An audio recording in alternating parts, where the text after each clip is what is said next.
प्रभु यीशु मसीह की क्रूस पर से कही गई पहली वाणी, हे पिता इन्हें क्षमा कर क्योंकि ये जानते नहीं कि क्या कर रहे हैं। प्रभु यीशु मसीह की पहली वाणी एक प्रार्थना थी। यह प्रार्थना पिता की इच्छा और योजना के अनुसार की गई प्रार्थना थी। एक ऐसी प्रार्थना जिसमें परमेश्वर पिता के प्रति अगम्य विश्वास, आदर और पूरा समर्पण था। पिता की योजना पूरी करने के लिए जिस शारीरिक और मानसिक वेदना से वह गुजर रहा था, उसके प्रति इस प्रार्थना में कहीं कोई गिला शिकवा नहीं था। कोई एहसान जताने की, अधिकार जताने की बात नहीं थी। न ही यह प्रार्थना विरोधियों के प्रति कोई द्वेष, क्रोध, कड़वाहट, निंदा अथवा प्रतिशोध से भरकर उनके अहित अथवा विध्वंस के लिए थी, बल्कि यह प्रार्थना पापियों के लिए अगाध प्रेम के साथ क्षमा की याचना थी। इस प्रकार इस वाणी से हमारे लिए सबसे पहली शिक्षा प्रार्थना की अपरिहार्यता एवं महत्व। प्रार्थना प्रभु यीशु मसीह के जीवन का अभिन्न अंग थी। उसने हमेशा लोगों को अपने स्वर्गीय पिता के साथ पूरे दिल से विश्वास रखना और प्रार्थना करना सिखाया था। वह हर दिन स्वयं परमेश्वर पिता से प्रार्थना करता था। अपनी सेवकाई के पूर्व उसने 40 दिनों तक उपवास के साथ प्रार्थना की थी और अब क्रूस पर अपनी उखड़ती सांसों और भयंकरतम क्रूरता, ताड़ना, प्रताड़ना, निंदा, अपमान के बीच भी वह विश्वास के साथ पिता से प्रार्थना कर रहा था।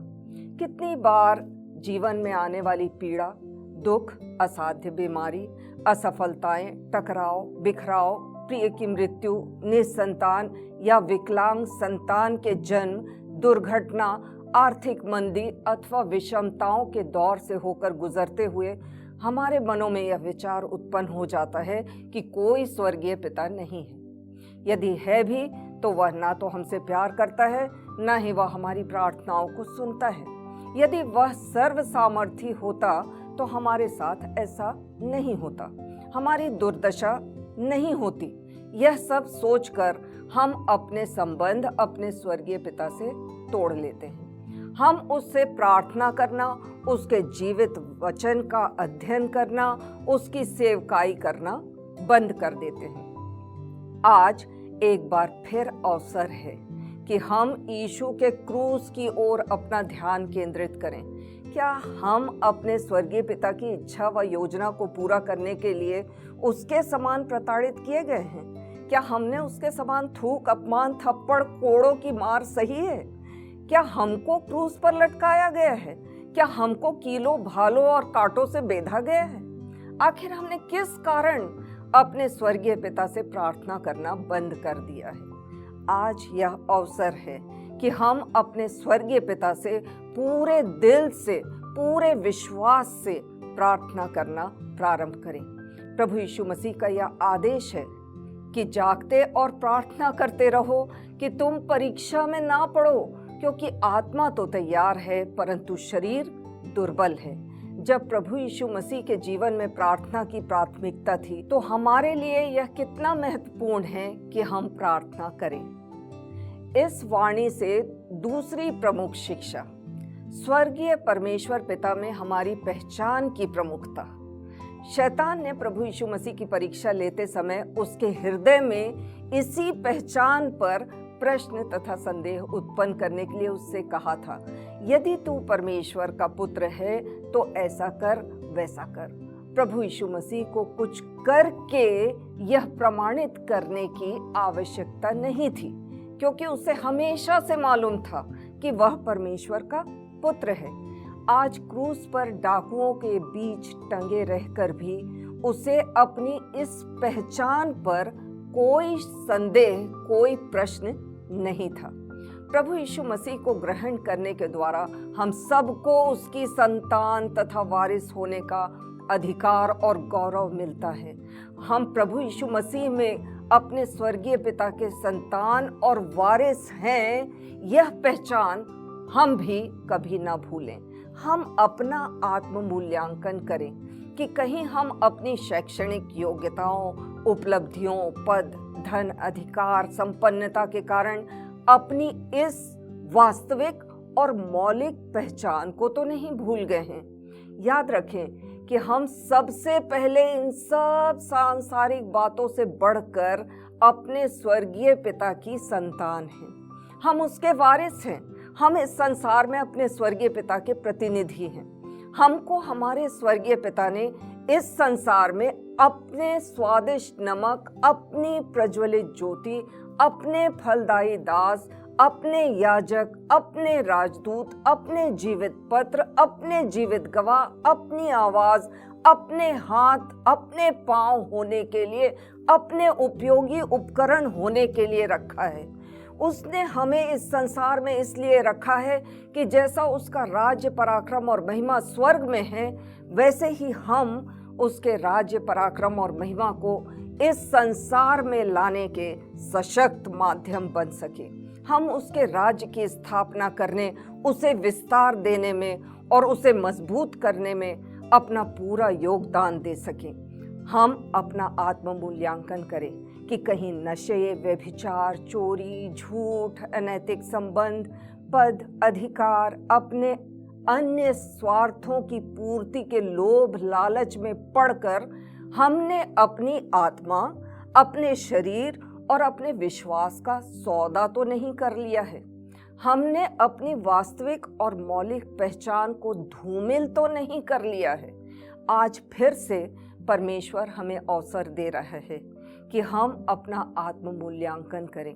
हम प्रभु यीशु मसीह में अपनी कीमत को पहचानें और अपने स्वर्गीय पिता की संतान होने की पहचान के महत्व को और जिम्मेदारी को समझें। इस वाणी से तीसरी प्रमुख शिक्षा, क्षमा की अपरिहार्यता एवं महत्व। प्रभु यीशु मसीह आखिर किनके लिए क्षमा याचना कर रहा था? उनके लिए जिन्होंने उसे प्रताड़ित किया था, उसकी निंदा की थी, उस पर थूका था, उसके मुंह पर थप्पड़ मारे थे, उसे कांटों का ताज पहनाया था, उसके साथ अन्याय किया था, उसे कोड़ों से छलनी किया था, जिन्होंने उसके ऊपर क्रूस लादा था, जिन्होंने उसके हाथ और पांव को कीलों से क्रूस पर ठोक दिया था, उन सब के लिए जिन्होंने उसके कठिनतम समय पर उसे छोड़ दिया था, उसे जानने और पहचानने से भी इनकार कर दिया था, और साथ ही संपूर्ण मानव जाति के लिए जो आदम और हवा से लेकर उसके दूसरे आगमन तक होंगे, उन सब के मन, वचन, कर्म से किए गए हर एक पाप अपराधों की क्षमा की प्रार्थना वह कर रहा था। उसे क्रूस पर लटके हुए भी इस बात का एहसास था कि वह मनुष्यों को पापी और दोषी ठहराने के लिए नहीं, परंतु उनके पाप अपराधों को क्षमा करने के लिए आया है। वह इसी उद्देश्य को पूरा करने के लिए क्रूस पर अपना बलिदान दे रहा था। इस वाणी से हमारे लिए यह प्रश्न है कि हमने अपने अपराधियों को क्षमा किया है या नहीं। यह वचन का आदेश है कि जैसा परमेश्वर ने तुम्हारे अपराध क्षमा किए हैं, वैसे ही तुम भी एक दूसरे के अपराध क्षमा करो। यह क्षमा सीधे हमारे उद्धार से जुड़ी हुई बात है। लिखा है, यदि तुम आपस में मनुष्यों के अपराध क्षमा करोगे तो स्वर्गीय पिता भी तुम्हें क्षमा करेगा, परंतु यदि तुम मनुष्यों को क्षमा ना करो तो तुम्हारा पिता भी तुम्हारे अपराध क्षमा नहीं करेगा। यहाँ मसीही क्षमा का अर्थ भी जान लेना आवश्यक है। मसीही क्षमा में 4 प्रमुख बातें निहित होती हैं। पहला, स्वयं को निर्दोष और दूसरे को दोषी होने की गुहार का त्याग करना। दूसरा, अपराध को बार बार दोहराकर ताज़ा रखने की आदत का त्याग करना। तीसरा, प्रतिशोध, निंदा, बैर भाव का त्याग करना। चौथा, अपने घमंड और हठ का त्याग कर संबंधों को सामान्य करने का निर्णय कर पहल और प्रयास करना। कितनी बार? 7 के 70 गुने बार तक। अर्थात जब जब अपराध की याद आए तब तब क्षमा करें। हमें प्रभु यीशु मसीह की क्षमा का आदर्श उदाहरण अपने सामने रखना है। आज यदि हम अपने क्रोध, कड़वाहट, हठ, प्रतिशोध, निंदा का त्याग कर अपने अपराधियों को क्षमा करेंगे तो इसी क्षमा के द्वारा हम भी परमेश्वर पिता की क्षमा के पात्र ठहरेंगे। बहुत बार शत्रुओं को क्षमा कर देना आसान होता है, परंतु अपने ही पति पत्नी, बच्चों, पालकों, मित्रों, संबंधियों को क्षमा करना बहुत कठिन होता है। परंतु इसी क्षमा के द्वारा ही हमारे जीवनों में एकता, सामंजस्यता, शांति, मधुरता, स्थिरता, आनंद व संपूर्ण चंगाई संभव है। इसी क्षमा से हमारा जीवन सांसारिक लोगों के जीवन से भिन्न होगा। यही क्षमा हमारी शिष्यता की पहचान बनेगी और हमारे जीवनों से यीशु की गवाही होगी। प्रश्न उठता है कि जैसे हमेशा अधिकार के साथ प्रभु यीशु मसीह लोगों को पापों की क्षमा प्रदान करता था, वैसी क्षमा आज एक परमेश्वर के रूप में उसने लोगों को क्यों नहीं प्रदान की? क्योंकि आज वह संपूर्ण मानव जाति के लिए अर्थात आदम और हवा से लेकर उसके दूसरे आगमन तक जितने लोग इस संसार में होंगे, उन सब के मन, वचन, कर्म से किए गए हर एक अपराध के एक बड़े समुद्र को मानो अपनी पवित्र देह और आत्मा में समाहित किए हुए था। वह जो पाप से अनजान था, आज परमेश्वर के द्वारा पाप ठहराया जा चुका था। वह एक पापी के रूप में हम सब के पापों का पूरा पूरा दंड झेल रहा था। वह हमारे ही अपराधों के कारण एक पापी के रूप में कुचला जा रहा था। इसीलिए उसने वैसी क्षमा एक परमेश्वर के रूप में उन्हें प्रदान नहीं की, परंतु एक याजक के रूप में हमारे पापों की क्षमा के लिए उसने परमेश्वर से मध्यस्थता की प्रार्थना की। फिर क्षमादान केवल एक पश्चातापी पापी के लिए ही होता है। इस बात का कोई प्रमाण नहीं मिलता कि यीशु के क्रूस के समीप उपस्थित भीड़ को अपने किए पर कोई पछतावा था, बल्कि उन्हें गर्व था, उन्हें एक संतुष्टि थी। इसीलिए प्रभु यीशु मसीह ने क्षमादान की कोई घोषणा नहीं की, परंतु उसने उनके लिए पूरे दिल से परमेश्वर पिता से प्रार्थना की। प्रभु यीशु मसीह की अपराधियों के लिए की गई क्षमा याचना की दलील बड़ी अजीब सी सुनाई देती है कि ये जानते ही नहीं कि ये क्या कर रहे हैं। आखिर वे क्या नहीं जान रहे थे, क्या नहीं समझ रहे थे कि वे क्या कर रहे थे?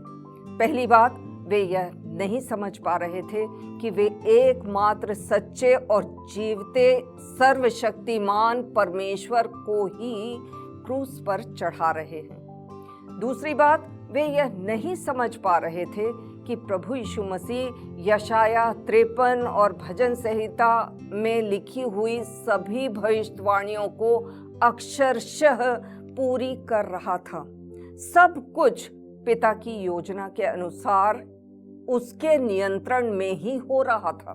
तीसरी बात, वे अपने इस क्रूरतम अपराध की भयावहता से अनभिज्ञ थे कि वे जगत के उद्धारकर्ता को, उनके स्वयं के उद्धारकर्ता को ही क्रूस पर चढ़ा रहे हैं। चौथी बात, बाइबल कभी भी किसी पाप को अनदेखा नहीं करती है या कम नहीं करती है। इसका ज्वलंत उदाहरण प्रभु यीशु मसीह पर होने वाली प्रताड़ना, बर्बरता और क्रूरता थी। वह परमेश्वर पिता के न्याय, दंड और प्रकोप का उमड़ता हुआ प्याला मेरे और आपके लिए, मेरे और आपके स्थान पर पी रहा था। यह बात वे उस समय नहीं समझ रहे थे। प्रभु यीशु मसीह उनके पापों की गंभीरता को समझ रहा था। वह जान रहा था कि परमेश्वर पिता न्यायी हैं और ऐसा कोई कारण नहीं है कि वह ऐसे लोगों को क्षमा करे। वह ऐसा परमेश्वर है जिसने उस उज्जा को तुरंत मार डाला था जब उसने वाचा के संदूक को ठोकर के कारण गिरने से बचाने के लिए उसे छुआ था। तो अपने इकलौते बेटे, अपने जिगर के टुकड़े पर इस प्रकार का घोर अत्याचार करने वालों पर उसका क्रोध कितना अधिक भड़का होगा। इसके पहले कि वह उनका सर्वनाश कर देता या पृथ्वी को दो भागों में फाड़कर वह उन्हें वहीं जिंदा दफन कर देता, प्रभु यीशु मसीह ने उनके लिए दया की, क्षमा की याचना की। प्रभु यीशु मसीह की प्रार्थना ही वह कारण थी जिसने परमेश्वर का निर्णय बदल दिया और उन्हें मन फिराव का अवसर मिला। उसकी प्रार्थना के उत्तर के रूप में डाकू ने मन फिराया और स्वर्गराज का वारिस हुआ। वहां उपस्थित अनेक लोगों ने पिंतेकुस्त के दिन पतरस के संदेश के बाद सच्चा पश्चाताप किया और प्रभु यीशु मसीह की प्रार्थना के उत्तर के रूप में 3000 लोगों ने उद्धार प्राप्त किया। इसके बाद दूसरे ही दिन 2000 लोगों ने उद्धार प्राप्त किया और तब से लगातार लाखों और करोड़ों लोगों ने प्रभु यीशु मसीह के बलिदान और क्रूस पर से की गई प्रार्थना के उत्तर के रूप में उद्धार प्राप्त किया है। आज प्रश्न यह है कि हम उसकी इस प्रार्थना का उत्तर बने हैं या नहीं, हमारा उद्धार हुआ है या नहीं, हमारे जीवनों से उद्धार के प्रमाण प्रकट होते हैं या नहीं, हम किसी के लिए मध्यस्थता की प्रार्थना करते हैं या नहीं। आज अवसर है हम कलवरी के पास आएं और उसकी मीठी वाणी को सुने, तेरे पाप तो बहुत थे, सब क्षमा हुए। इससे बड़ी त्रासदी की कोई बात हो ही नहीं सकती यदि मरते वक्त मनुष्य आश्वस्त ना हो कि उसके पाप प्रभु यीशु मसीह के लहू से धुले हैं। प्रभु यीशु मसीह में उसने संपूर्ण क्षमा प्राप्त की है। हम सब के लिए उसकी क्षमा सबसे अधिक महत्वपूर्ण, सबसे अधिक आवश्यक है। इसके साथ ही उसकी क्षमा के लिए यह भी महत्वपूर्ण है कि हमने अपने अपराधियों को क्षमा किया है या नहीं। क्रूस पर टंगा हुआ प्रभु यीशु मसीह हमारा आदर्श है जिसका अनुगमन हमें करना है।